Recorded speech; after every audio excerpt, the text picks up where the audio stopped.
Hello toppers, welcome to our toppers family. তোমরা এবছর অর্থাৎ 2026-এ যারা ক্লাস 9-এ উঠেছো, আমরা তোমাদের জন্য একটা সিরিজ নিয়ে আসবো যেখানে তোমাদের প্রত্যেক দিন 7 সন্ধ্যা 7টার সময় তোমাদের ধরে ধরে বইয়ের প্রত্যেকটা অঙ্ক আমরা ফ্রি অফ কস্ট করাবো। তাই এই ফ্রি ক্লাস পেতে তোমরা আমাদের সঙ্গে যুক্ত হও প্রত্যেক দিন সন্ধ্যা 7টায়, যেখানে আমরা তোমাদের প্রত্যেকটা অঙ্ক খুব সহজভাবে সুন্দরভাবে বুঝিয়ে দেব। তাহলে দেখো, আমরা তোমাদের ক্লাস 9-এ প্রথম চ্যাপ্টার বাস্তব সংখ্যা করাবো। দেখো, প্রত্যেকটা চ্যাপ্টার শুরু করার আগে তোমাদের সেই চ্যাপ্টার সম্পর্কে বেসিক ধারণা থাকতে হবে এবং সেই চ্যাপ্টারের রুলস সম্পর্কে তোমাদের জানতে হবে। তাই এই চ্যাপ্টার শুরু করার প্রথমে আমি তোমাদের এই চ্যাপ্টারের যে থিওরি গুলো আছে, যে ফর্মুলা গুলো আছে, সেগুলো আমি তোমাদের 1 বাই 1 বুঝিয়ে দেব। তাই চলো প্রথম থেকেই শুরু করা যাক। তাহলে দেখো, আমাদের প্রথমে জানতে হবে যে বাস্তব সংখ্যা কাকে বলে। দেখো, আমরা ক্লাস 7-8-এ এই ক্লাসগুলোতে আমরা সংখ্যা রেখা করেছি। তাহলে এটা যদি শূন্য হয়, আমরা কি জানি? আমরা জানি শূন্যের ডান দিকে কোন সংখ্যা থাকে? +1 থাকে, +2 থাকে, +3 থাকে, +4 থাকে। আর শূন্যের বাঁ দিকে -1, -2, -3 এইভাবে চলতেই থাকবে, কারণ এর কোনো শেষ নেই। এবার এই জিনিসটা থেকেই তোমাদের বুঝে নিতে হবে যে কোন সংখ্যাগুলোকে কি নামে ডাকা হয়। তাহলে দেখো, যদি আমি এই যে 1 থেকে শুরু হচ্ছে, এই 1 থেকে শুরু করে এই দিকে যত সংখ্যা আছে সব সংখ্যাগুলোকে আমরা কি বলি? সব সংখ্যাগুলোকে আমরা বলি স্বাভাবিক সংখ্যা।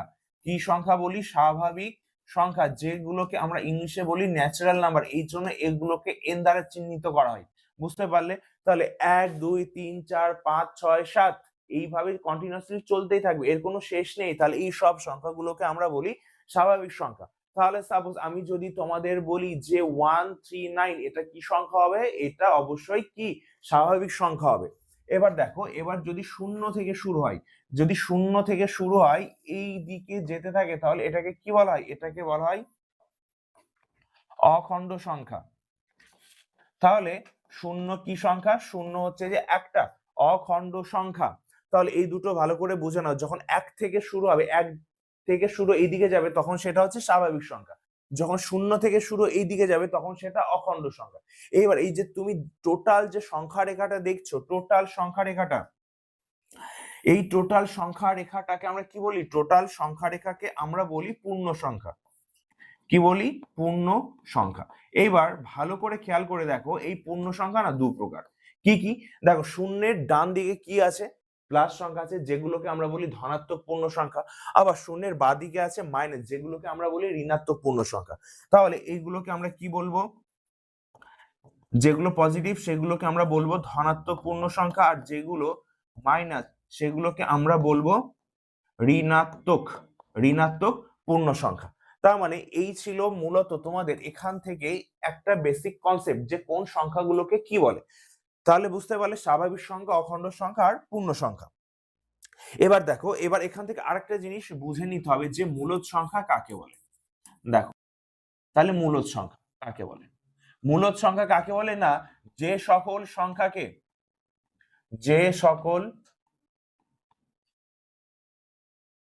সংখ্যাকে আমরা পি বাই কিউ আকারে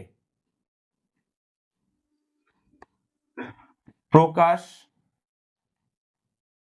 করতে পারি, তাদের কি বলে? তাদের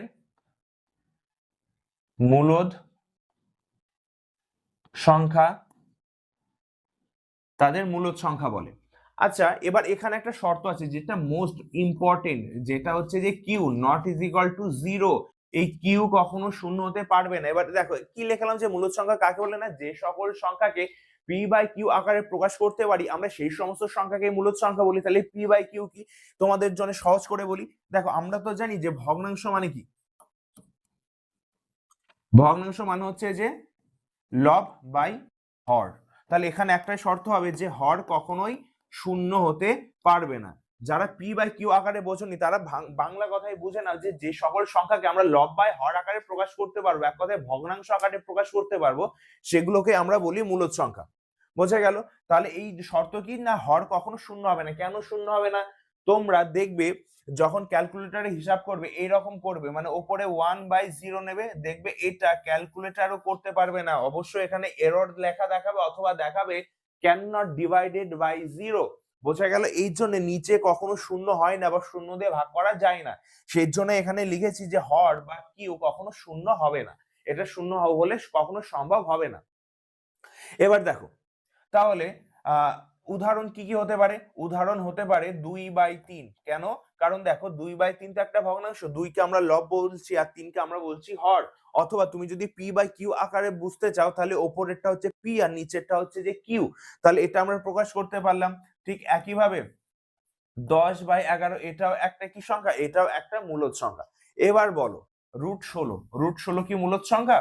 হ্যাঁ অবশ্যই মূলদ সংখ্যা, কারণ √16 কে আমরা এইভাবে লিখতে পারি 4 গুণ 4, তাহলে এটা হচ্ছে যে 4/1, 4/1। আচ্ছা তার আগে বোঝো, তাহলে এই যে রুটের মধ্যে দুটো সংখ্যা ছিল, একটা বাইরে বেরোলো 4 বেরোলো, তাহলে এই 4 কে তো আমরা পরে এইভাবে লিখতে পারি 4/1। তাহলে দেখো এটাকেও তো আমরা লব বাই হর আকারে প্রকাশ করতে পারলাম, তার মানে এটা কি? এটা হচ্ছে যে মূলদ সংখ্যা। এবার দেখো যদি আমি এখানে লিখতাম √17, এটা তো পূর্ণবর্গ সংখ্যা নয়, তাই এটাকে আমরা কখনোই মূলদ সংখ্যা বলতে পারবো না। তাহলে কথা হচ্ছে √17 কি? √17 হচ্ছে যে অমূলদ সংখ্যা, যেটা আমরা নেক্সট চ্যাপ্টারে শিখবো। আপাতত এখানে আমরা মূলদ সংখ্যাই শিখছি। ঠিক একইভাবে দেখো এখানে একটা কথা বলেছি যে এই যে পূর্ণ সংখ্যা দেখছো, তাহলে এখানে দেখো এই যে আমরা যে সংখ্যা রেখাটা করলাম, তোমাদের একটু আগেই তো আমি বোঝালাম যে এখানে যে সংখ্যাটা ছিল এই সংখ্যা 4, 4 নিচে কিছু নেই মানে একটা 1 আছে, তাহলে এই একটা 1 মানেই তো লব বাই হর আকারে আমরা প্রকাশ করতে পারলাম। তার মানে এখানে যে সংখ্যা রেখায় যতগুলো সংখ্যা আছে এদের নিচে কিছু নেই মানে একটা করে 1 আছে, তাহলে একটা করে 1 যদি আমরা লিখি তাহলে এইগুলো কি হবে? এই সবগুলোই হচ্ছে যে একটা করে মূলদ সংখ্যা তৈরি হয়ে যাবে। একটা করে কি হবে? একটা করে প্রত্যেকে মূলদ সংখ্যা তৈরি হয়ে যাবে। তার মানে এখান থেকে আমরা বলতে পারি কি? বলতে পারি যে সকল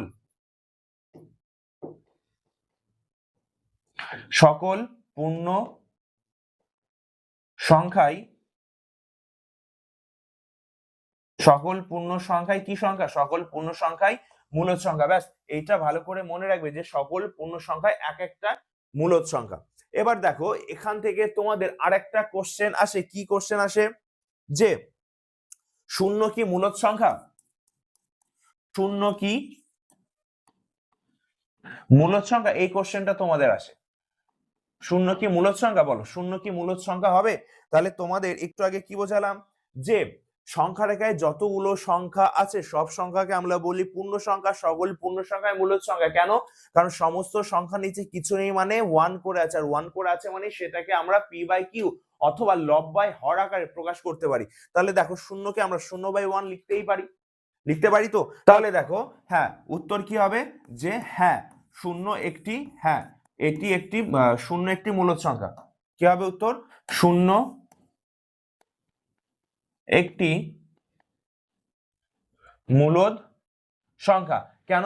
কারণ শূন্যকে আমরা এইভাবে লিখতে পারি 0 সমান সমান 0/1, 0/1। দেখো নিচে যত বড় হরে যত বড় সংখ্যাই থাকুক না কেন, উপরে যদি লবে শূন্য থাকে তাহলে তার টোটাল মানটাই শূন্য হয়ে যায়। তার মানে এই টোটালটা কি? এই টোটালটা একটা হচ্ছে যে মূলদ সংখ্যা। তাহলে দেখো তোমরা যারা ক্লাস 9 এর ফার্স্ট চ্যাপ্টারের ফার্স্ট কোশ্চেন কি ছিল? যে মূলদ সংখ্যা কাকে বলে।